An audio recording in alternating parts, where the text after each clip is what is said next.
Domingo, buenos días República Dominicana, buenos días para todas las personas que nos sintonizan en el exterior a través de nuestra plataforma de redes sociales como cananga.tv. Nosotros en el día de hoy traemos muchas informaciones importantes e interesantes que usted tiene que conocer. En el día de ayer prácticamente fue tendencia esa alocución que iba a sostener el expresidente de la República, el doctor Leonel Fernández, presidente del partido Fuerza del Pueblo, en un canal hermano que se llevó a cabo esa transmisión anoche a las 10 de la noche, es decir, a las 9, 10 de la noche, hora de República Dominicana, y que nosotros traímos un contenido, hemos preparado una parte de esa locución que hizo el presidente de la República en relación a la locución o la rendición de cuentas que tuvo el presidente de la República, Luis Abinader, y el expresidente de la República, el doctor Leonel Fernández, pues le responde a ese discurso, a esa rendición de cuentas del presidente Luis Abinader. También traemos en el día de hoy para compartir con cada uno de ustedes algunos programas o planes que tiene diseñado el director de INEPRE para que la población pueda darle el debido seguimiento y tenga la información. También algún informe de cómo está la situación en Rusia, Ucrania, y algunos comentarios de algunas personas que opinaron con respecto a la locución que tuvo el mandatario de la República, Luis Abinader. Nosotros de inmediato vamos a colocar nuestro programa en manos de Dios, como de costumbre en nuestro programa matutino de Cananga. Amado Dios, damos gracias, Señor, en esta mañana por habernos permitido estar en este lugar. Damos gracias, Padre amado, por la salud. Damos gracias por todos los años que tú has permitido que nosotros estemos en la faz de la tierra. Gracias por la salud. Gracias por nuestra familia. Gracias por nuestro hogar.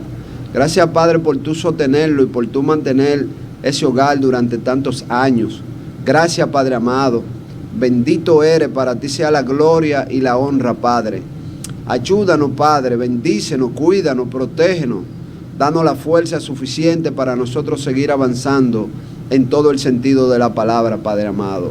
Oh mi Dios todopoderoso, sea usted derramando toda bendición sobre la faz de la tierra, Padre amado. Padre, que todas las cosas que están pasando en el mundo, sabemos que tú no la mandas ni la provocas, pero sí la permite para que nosotros podamos reflexionar y nosotros podamos valorar tu palabra. Bendícenos, Señor, ayúdanos como nación, como país, a nosotros seguir hacia adelante. Bendice al pueblo dominicano, bendice al mundo, Padre amado. Padre amado, que dentro de tu misericordia nosotros podamos seguir avanzando y nosotros podamos echar hacia adelante, Padre amado. Bendice, Padre amado, a este canal de televisión, Cananga Televisión, de igual manera al director general de este canal de televisión, el licenciado Darío Cuba, igual su familia. Bendice al equipo de trabajo, Padre, al máter, a su familia, Padre amado. Bendice a cada hogar de la República Dominicana y del mundo, Padre. Te lo pedimos, Señor, en el nombre del Padre, del Hijo y del Espíritu Santo. Amén y amén. De esta manera nosotros iniciamos formalmente nuestro contenido del día de hoy. Gracias por mantener la sintonía con tu programa Matutino de Cananga. Nosotros de inmediato vamos a comenzar a compartir con cada uno de ustedes el contenido del día de hoy. Y vamos a ilustrar un poco el contenido del día de hoy para que los escuchas puedan tener un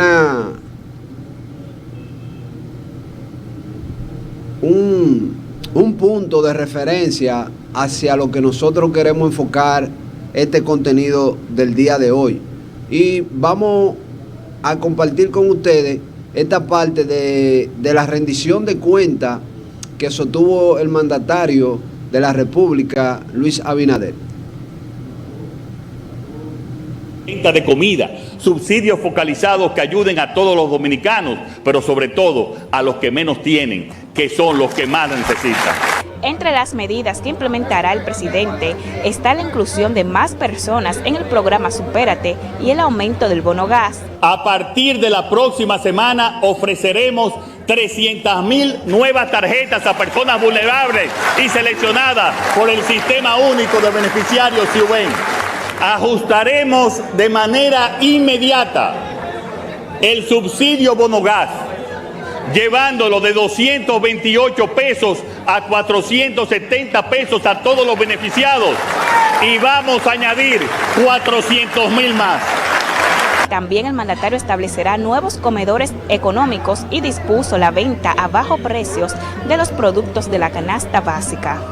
Estamos haciendo un especial esfuerzo para que en este año 2022 y de manera inmediata se instalen 54 nuevos comedores económicos del Estado para un total de 105 comedores en igual cantidad de municipios en todo el territorio nacional. También he dispuesto un amplio programa de ventas de productos de primera necesidad a bajos precios a través del INESPRE. Bueno, ahí ustedes pudieron escuchar al presidente de la República, Luis Abinader, y quisimos ilustrarlo sobre esta particularidad para nosotros colocar la respuesta que da el presidente de la República, el doctor Leonel Fernández, y presidente del partido Fuerza del Pueblo, sobre esa locución, sobre la rendición de cuentas que dio el presidente de la República, Luis Abinader, y nosotros queremos darle las gracias a ese canal hermano que nos da la oportunidad de nosotros poder utilizar este material, y lo hacemos porque entendemos que es una parte de nación, es decir, es un material o es algo que tiene un valor agregado para la sociedad y para el pueblo dominicano, y si se quiere para el mundo, y le damos los créditos a ese canal hermano. Y vamos a compartir con ustedes esta parte de el doctor Leonel Fernández.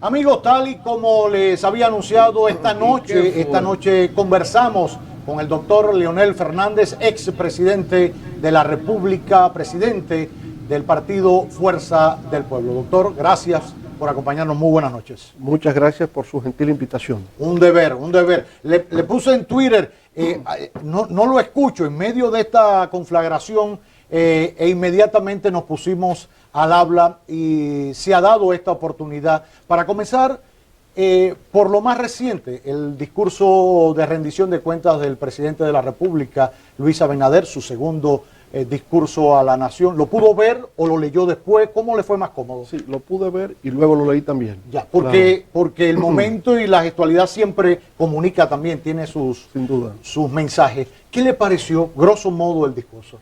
Bueno, obviamente que el presidente, como cualquier jefe de Estado, presenta una rendición de cuentas tratando de reflejar sus esfuerzos, su trabajo, ¿no?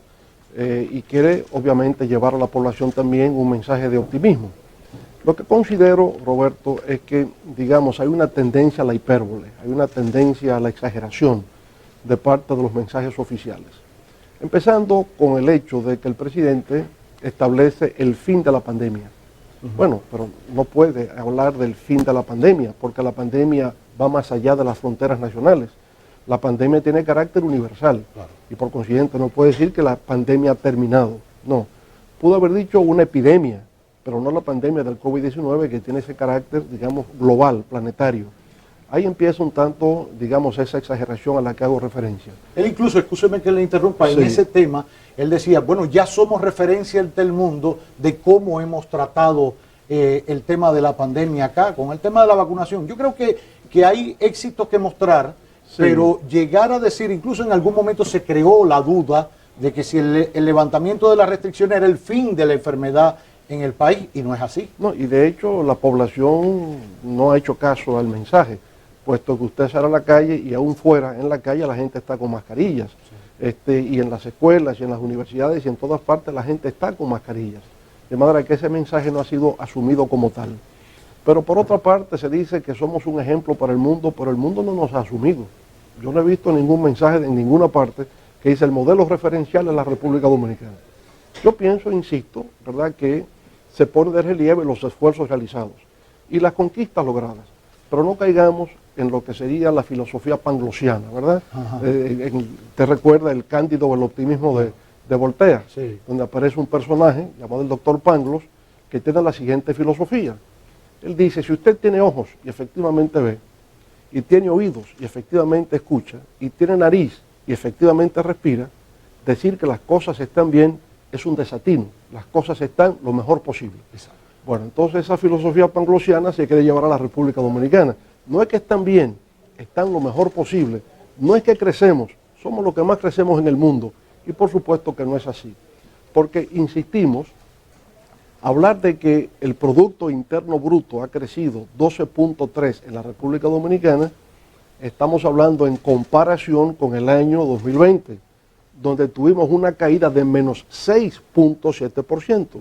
Cuando se viene de una base tan baja, por un fenómeno matemático exponencial, usted entonces tiene el rebote estadístico.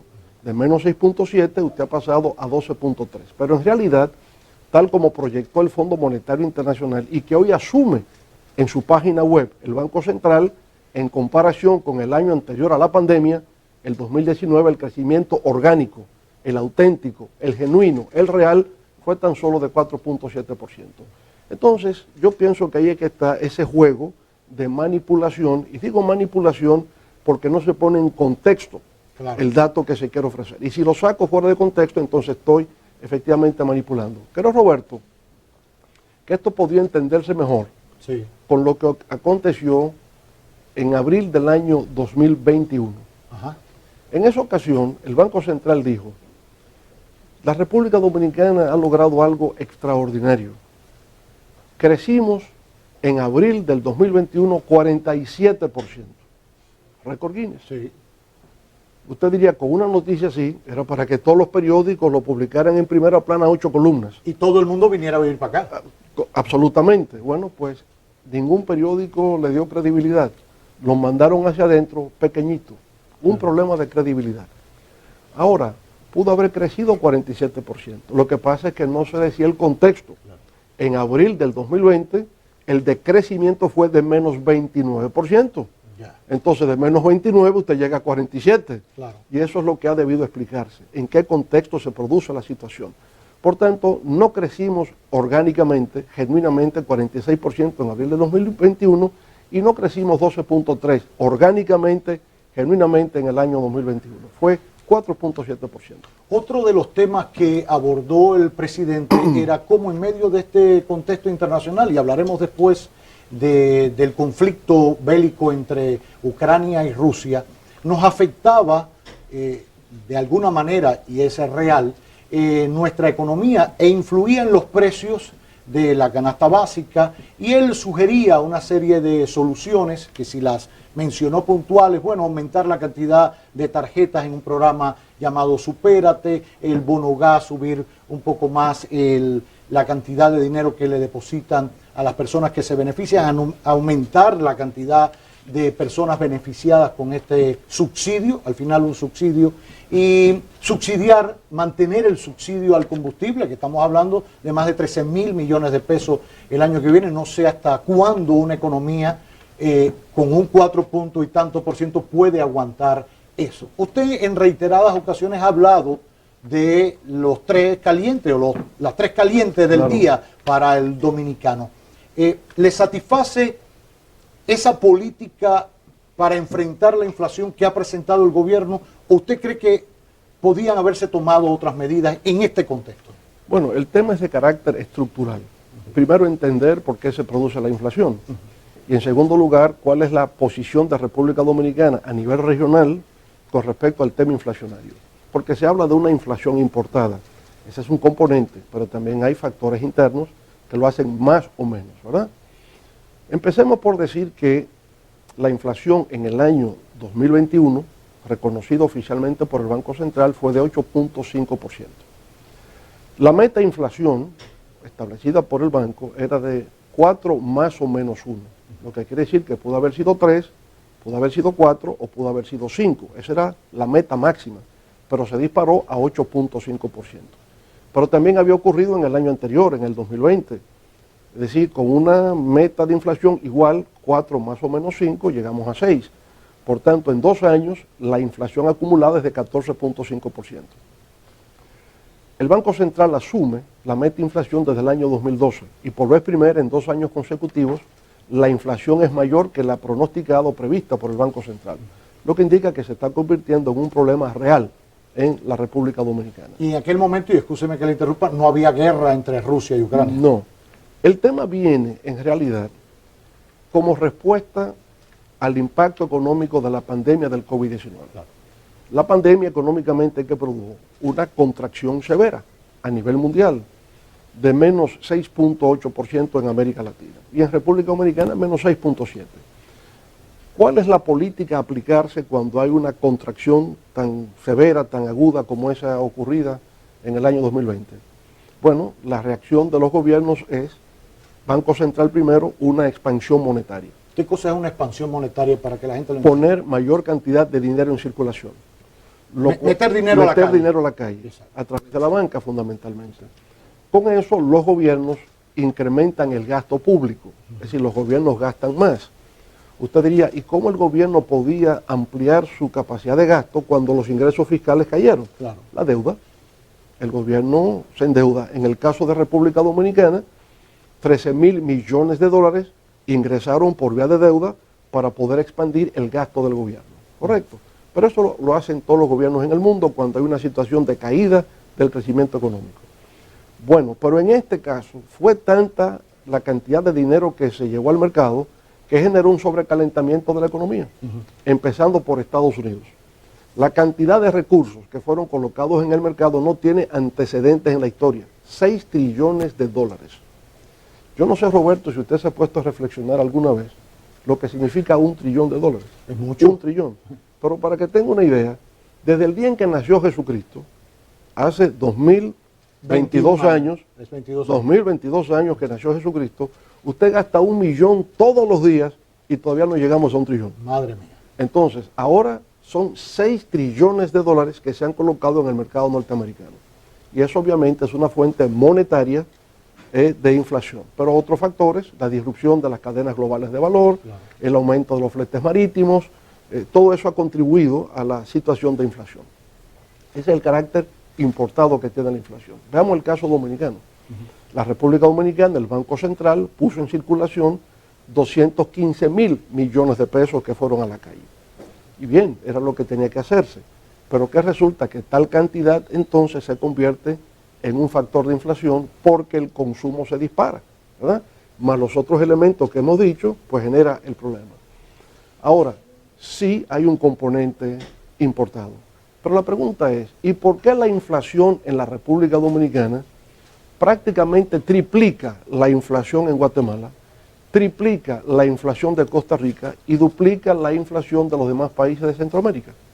¿Por qué la inflación en República Dominicana es mayor que la de Colombia, que la de Perú, que la de Bolivia, que la de Paraguay? En fin, que la generalidad de las economías de América Latina, con excepción de Argentina y de Brasil. ¿Por qué? No hablemos de Venezuela, que es un caso aparte. Claro. Pero básicamente es el tercer país con mayor nivel de inflación en toda América Latina. Ahí hay un factor nacional, claro, que tiene que buscarse. Y es tan grave que al sector que más afecta la inflación es a los más pobres de República Dominicana. Y afecta a aquellos elementos de consumo de mayor uso familiar. Por ejemplo, el bien que más ha incrementado su precio es el gas de queroseno, el gas para cocinar. O sea que cocinar cuesta mucho más caro ahora, pero el producto comestible que mayor ha subido es la carne de res. El gas de queroseno ha incrementado en un 43% y la carne de res en un 38%. Y usted sigue por ahí, los demás productos que han subido, el pan sobao. Ya la gente no puede comer pan sobao por lo caro que está. El pollo, el salami, todo ha subido en la República Dominicana, afectando esencialmente a los sectores más desvalidos, más vulnerables de la República Dominicana. Ahora, para esos sectores, el presidente anunciaba estas políticas de subsidio y de protección. A veces eso no se convierte también en una retranca para movilizar a esa fuerza a producir. Sí, mire, políticas de protección social siempre se aplican, pero son políticas transitorias. Se busca que las personas beneficiadas eventualmente pasen a la clase media y por tanto se incorporan formalmente al mercado laboral, a la economía y pueden entonces depender de unos ingresos que les hace prosperar en el ámbito nacional. Políticas de protección social, por consiguiente, tienen ese carácter transitorio.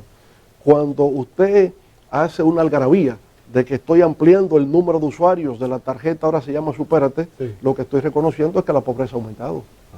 O sea, si que tengo que proteger a más gente. Sí, si tengo que aumentar el número de usuarios de la tarjeta es porque la pobreza ha aumentado. Por tanto, se está ante una crisis. Y lo que ha pasado con el gobierno, Roberto, es que el gobierno ha hecho desaparecer en el léxico político la palabra crisis. El gobierno nunca se refiere a una crisis. Estamos lo mejor posible. Estamos en la filosofía panglosiana. Todo está lo mejor posible. No solamente estamos bien, somos un referente del mundo de lo bien que estamos. Entonces, por consiguiente, en ese sentido, genera una burbuja y una creencia de bondad que no existe en la práctica. En la práctica, la gente lo que está es pasando hambre. Y el gobierno, sin decir que hay crisis, lo está reconociendo porque amplía la tarjeta Supérate en el número de beneficiarios. ¿Y no es misión del presidente mantener un poquito el optimismo? ¿O usted cree que se le ha ido la mano en el optimismo? Obviamente que hay que mantener el optimismo, pero no llegar a los niveles panglosianos. Y si hay crisis, reconocerlo. Winston Churchill lo dijo. Lo único que ofrezco al pueblo británico es sangre, sudor y lágrimas, cuando no había otra cosa que ofrecer.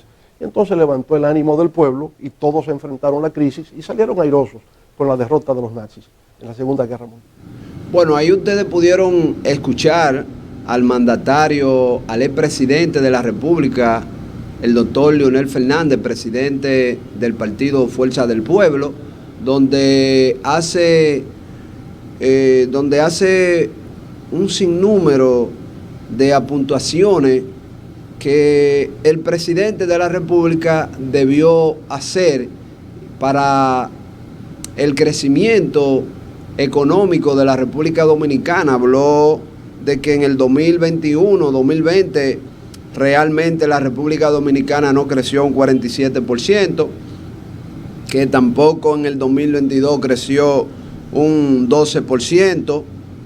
Habló el expresidente que ahora cocinar es más caro, y eso también es un grave problema porque la gran mayoría del pueblo dominicano, es decir, nosotros tenemos una cultura que tenemos o que tiene el pueblo dominicano, es mayormente comer en su casa o comer la comida de su casa, de su hogar. Aún la vida se nos ha complicado y muchas personas pues salen muy temprano de su casa y tienen que comer en algún lugar, pero el deseo de todos los dominicanos es poder comer la comida de su casa, porque a eso es que estamos acostumbrados y es algo que es de nuestra esencia como dominicanos. También habló de la parte monetaria, que el gobierno debió de inyectar dinero en el Banco Central para inyectarlo al pueblo, para que haya movilidad, para que el gobierno pueda recaudar más dinero, porque si usted no tiene movilidad, no tiene dinero, usted no compra, usted no anda, usted no sale, usted no hace nada, porque usted está limitado. Pero si usted tiene, si hay circulante, pues el país y el gobierno pues recauda más impuestos y entonces su ingreso es mayor.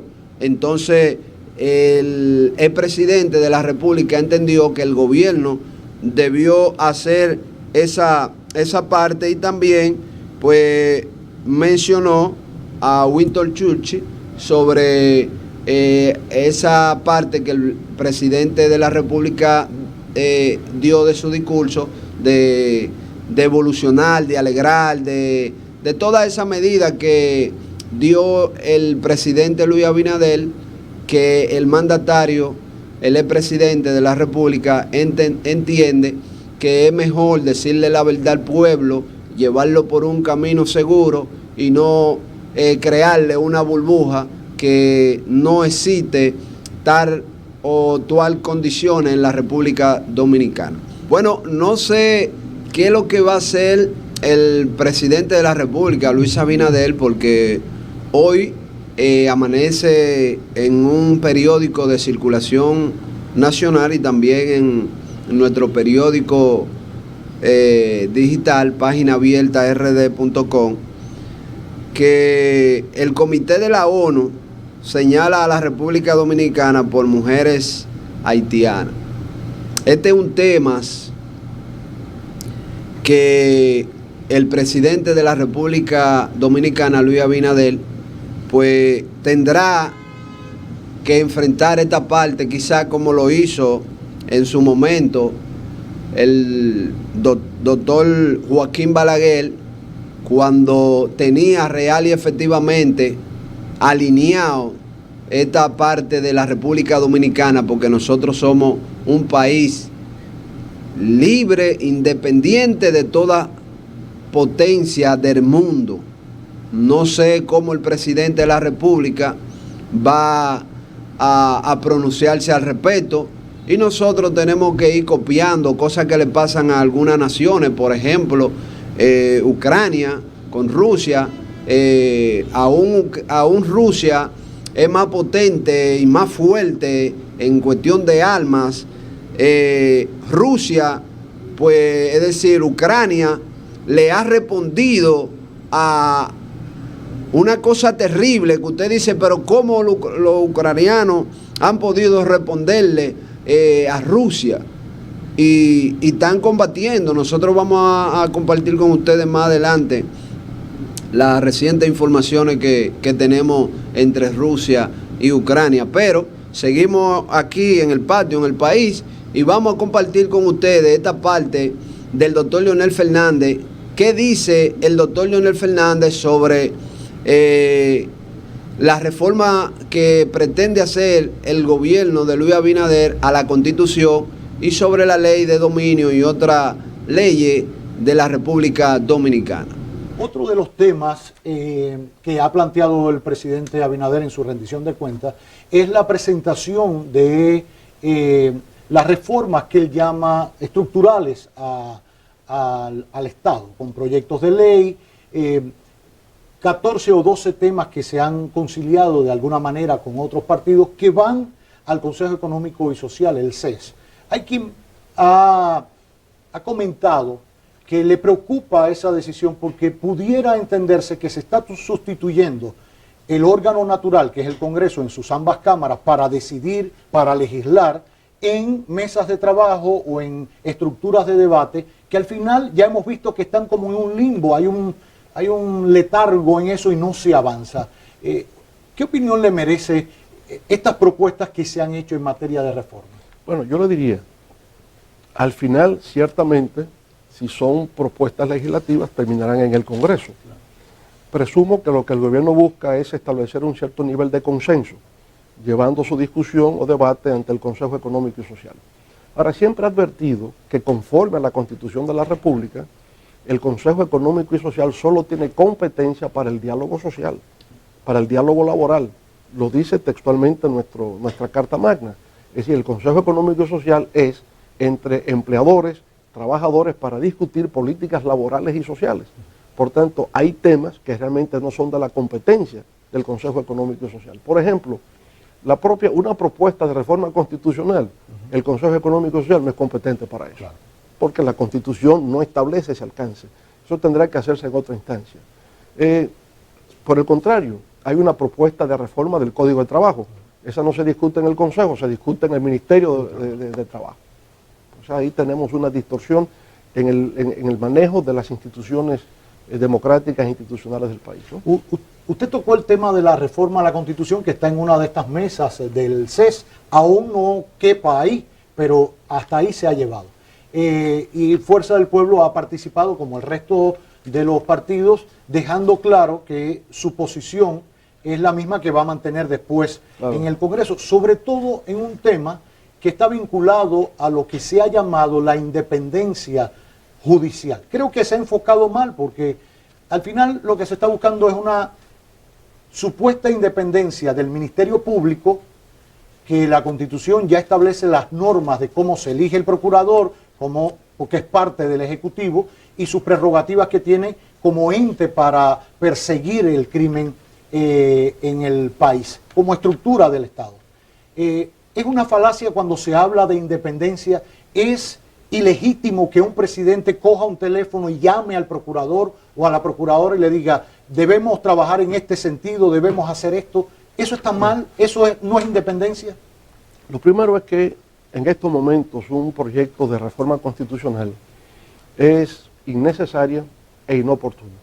Yo pienso que la atención del país está en un tema de supervivencia frente a la crisis. Ahora, con respecto a la independencia judicial, todos estamos de acuerdo que haya independencia judicial y todos estamos de acuerdo de que el Procurador General de la República, como representante del Ministerio Público, sea también independiente. Lo que ocurre es que en la Constitución del 2010 ya se establece la independencia del Ministerio Público y se establece también en la ley orgánica del Ministerio Público que ese Procurador General también es independiente y que por consiguiente ningún órgano o poder del Estado podrá darle instrucciones y no estará subordinado a ninguno de ellos. Ese es el lenguaje de la ley orgánica del Ministerio Público y también de la Constitución de la República. Por tanto, el Ministerio Público es una institución, porque no es un hombre, es una institución. Y la reforma del 2010 y la ley orgánica del Ministerio Público han hecho de esa institución un modelo que realmente ha sido funcional. Por ejemplo, para que se tenga una idea de cómo es que esto opera. Para usted ser miembro del Ministerio Público tiene que ser un egresado de la escuela del Ministerio Público. Y luego tiene que competir para el cargo menor que es de fiscalizador de un juzgado de paz. Luego hay un consejo del Ministerio Público que va evaluando su desempeño y si ve que hay méritos lo puede ascender a fiscal de distrito, de los distritos judiciales que existen en el país. Y ya luego iría como procurador de corte de apelación. Pero hay un consejo del Ministerio Público que va mirando. Y luego iría a la Procuraduría como procurador adjunto o eventualmente como procurador general. El presidente de la República no puede llamar al procurador general y darle ninguna instrucción. Sería ilegal, estaría violando la Constitución y la ley orgánica. En ese sentido de los fiscales. Claro, pero tampoco el procurador puede darle instrucciones ni siquiera a un juez, a un juzgado de paz, a un fiscalizador no puede. El Procurador General de la República no puede llamar al fiscal y darle órdenes, no puede hacerlo, ni a un procurador de corte.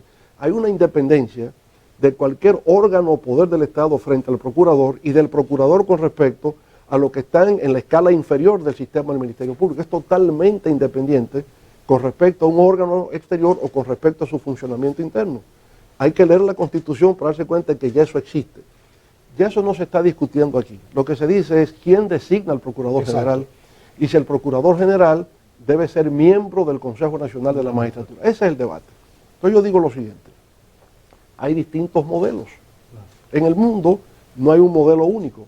Pero ¿cuáles son los tres modelos referenciales para la República Dominicana? ¿Cómo fue que se hizo la Constitución del 6 de noviembre del 44, la de San Cristóbal? Y que siempre ha seguido siendo nuestra referencia. Los modelos son, primero, la Constitución de Cádiz, la española, ¿verdad? El modelo jurídico francés, y en tercer lugar la Constitución de Filadelfia, los Estados Unidos. Bien, aquí queremos decir, no hablemos de Procurador General, sino de Fiscal General, como se dice en España. Perfecto, le cambiamos el nombre. ¿Quién nombra en España al Fiscal General? El presidente del gobierno. ¿Quién nombra al Monsieur Procureur allá en Francia? Lo nombra el presidente de la República. ¿Y quién nombra al procurador en los Estados Unidos? El presidente de la República. Nuestros 3 modelos indican que es el presidente. Ahora, en España, ese fiscal general, nombrado por el presidente del gobierno, ¿es o no es independiente? Es independiente. En Francia, ¿es o no es independiente? Es independiente. En Estados Unidos, el presidente no solo escoge al procurador general y a todos los procuradores federales del país, sino que el presidente de los Estados Unidos, cosa que no ocurre en la República Dominicana, determina los miembros de la Suprema Corte de Justicia. Lo está haciendo en estos días. Acaba de claro, de nominar a una afroamericana mujer. Por primera vez. Y el Congreso lo que hace es que lo ratifica y punto, lo valida. Pero lo hizo el presidente. ¿Aquí quién lo hace? Aquí somos más democráticos que en Estados Unidos. Es un órgano colegiado. El Consejo Nacional de la Magistratura. Pero lo que se cuestiona es si debe estar dentro, el procurador dentro del Consejo Nacional de la Magistratura. Vamos a ver, puede ser o puede no ser. Claro. No es una cosa matemáticamente perfecta. Pero el poder judicial, representado en el Consejo, tiene el presidente de la Suprema Corte y otro juez. Claro. Son 2. Usted va al Senado de la República, el presidente del Senado y un senador de un partido opositor. Son 2. La Cámara de Diputados, el presidente de la Cámara y un diputado opositor. Son 2. El presidente de la República y el procurador son 2. Hay un equilibrio. Claro. O sea, Poder Ejecutivo 2, Poder Judicial 2 y Poder Legislativo 4. En cada Cámara 2. Hay un sentido de equilibrio y de proporcionalidad. Eso es lo que entendemos. Por tanto, no vemos que sea algo maligno de que el procurador, que es el representante del Ministerio Público ante la Administración de Justicia, históricamente ha sido así. Y cuando no existía la República, el abogado del rey, exacto, siempre fue de eso. Entonces, esa es la naturaleza de las instituciones jurídicas. A veces se trata de enfocar el tema por la debilidad ante el enfrentamiento a la corrupción administrativa, que pueda el procurador hacerse el de la vista corta y decir, no voy a tocar este tema. Durante su administración, el procurador sometió varios expedientes en materia de corrupción, como lo ha hecho este gobierno y lo hizo el gobierno anterior de Danilo Medina. Realmente radica en eso, en la lucha contra la corrupción, reducir el papel del procurador solamente en perseguir la corrupción. Pero eso es muy simple resolverlo. Si se le quiere dar mayor visibilidad a la Procuraduría General de la República, que el procurador adjunto no sea nombrado por el procurador, sino por el Consejo, y lo especialice en persecución a la corrupción. Punto. No es un tema de la Constitución, es de carácter operativo. Ahora yo le diría, los mismos representantes hoy día del Ministerio Público que actúan en el ámbito de la corrupción no vienen de mi gobierno. Claro. Jenny Berenice no estaba en Santiago y fuimos nosotros que la trasladamos a la capital. A la Fiscalía. Claro. Claro, eso fue así.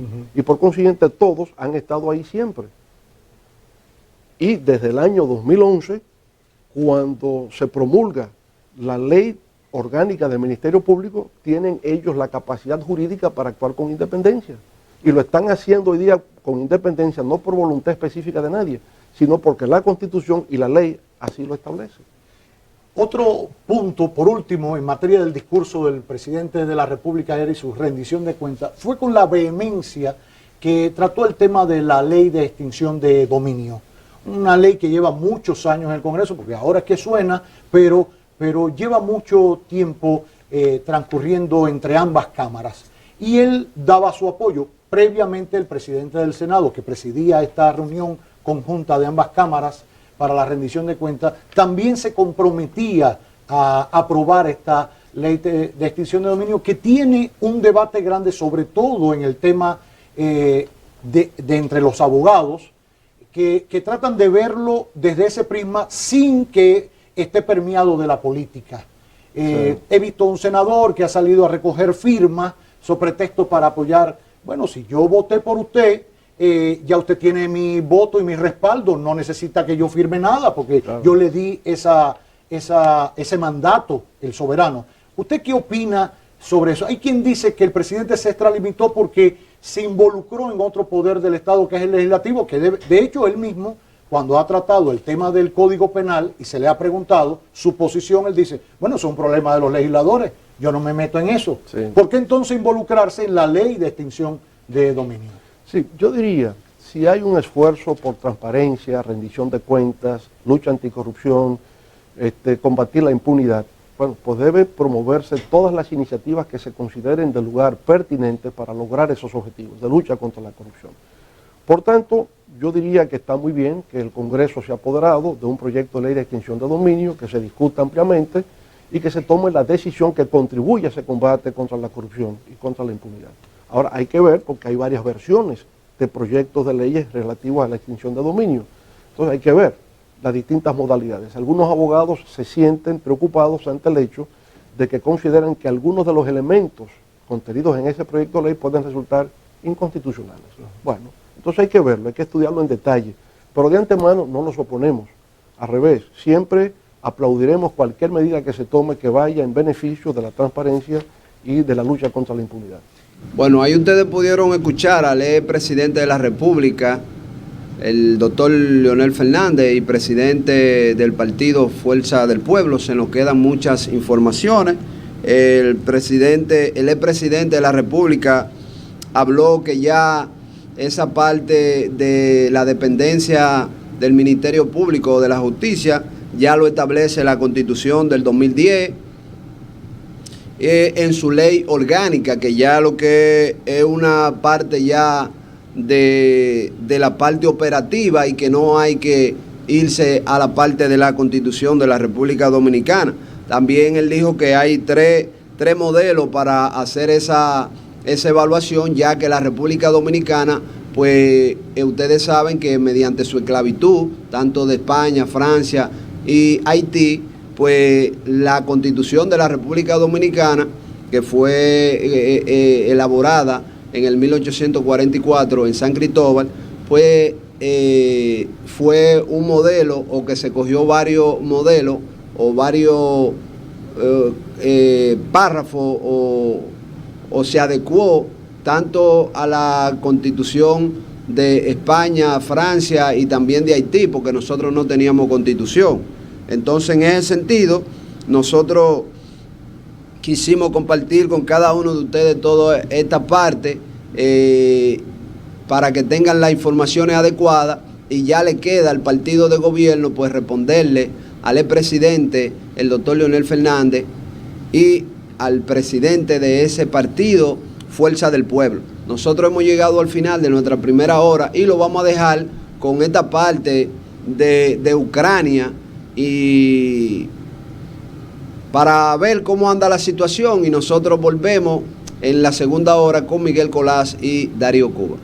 Las fuerzas rusas siguen enfrentando una notable resistencia en Ucrania. Enviados diplomáticos de Moscú y del gobierno de Kiev inician hoy negociaciones con miras a un cese al fuego. El presidente Volodymyr Zelensky aceptó las conversaciones sin otra condición que las delegaciones se encontraran en territorio neutral. No en Bielorrusia, país aliado del Kremlin como proponía Moscú, sino cerca del río Pripyat, justo en la frontera entre Ucrania y su vecino del norte. Pero la invasión continúa. Y las fuerzas de disuasión nuclear rusas están oficialmente en alerta máxima de combate, una dramática escalada de las tensiones entre Rusia y los países occidentales. La orden vino del presidente Vladimir Putin, quien, reunido con mandos militares, culpó a las sanciones financieras de la OTAN contra su país, a las que considera agresivas. Si bien a partir de acuerdos históricos con Estados Unidos, Rusia ha disminuido su arsenal nuclear, aún conserva el mayor número de ojivas del mundo, en total unas 6.000 ojivas nucleares. Para este experto, un indeseable ataque ruso tendría como objetivo instalaciones militares. Probablemente habrá bajas civiles porque la radiactividad, las explosiones serían grandes, 500 kilotones para arriba, y claro, los vientos traen la radioactividad también. En tanto, este lunes Rusia aseguró que su aviación ya consiguió el control total del espacio aéreo de Ucrania, y reportes de inteligencia señalan que Bielorrusia podría sumarse directamente a la invasión en apoyo a los rusos. Por todo esto, los esfuerzos diplomáticos no cesan. Atentos hoy a lo que ocurrirá en las Naciones Unidas. Se ha convocado una reunión de emergencia de su Asamblea General. Esto fue votado ayer por todos los países del Consejo de Seguridad, claro, con una excepción, la excepción de Rusia. Martín Aranza, es la información esta mañana desde Washington. Javier, muchísimas gracias. Importante estas dos reuniones que se van a llevar a cabo. Son 193 los países que conforman la ONU, pero este Concilio de Seguridad, 15 países, entre ellos México y Francia, están están pidiendo que se declare, sobre todo mañana, que se firme mañana martes, una declaratoria para ayuda humanitaria que es urgente para todos los pobladores. Exactamente.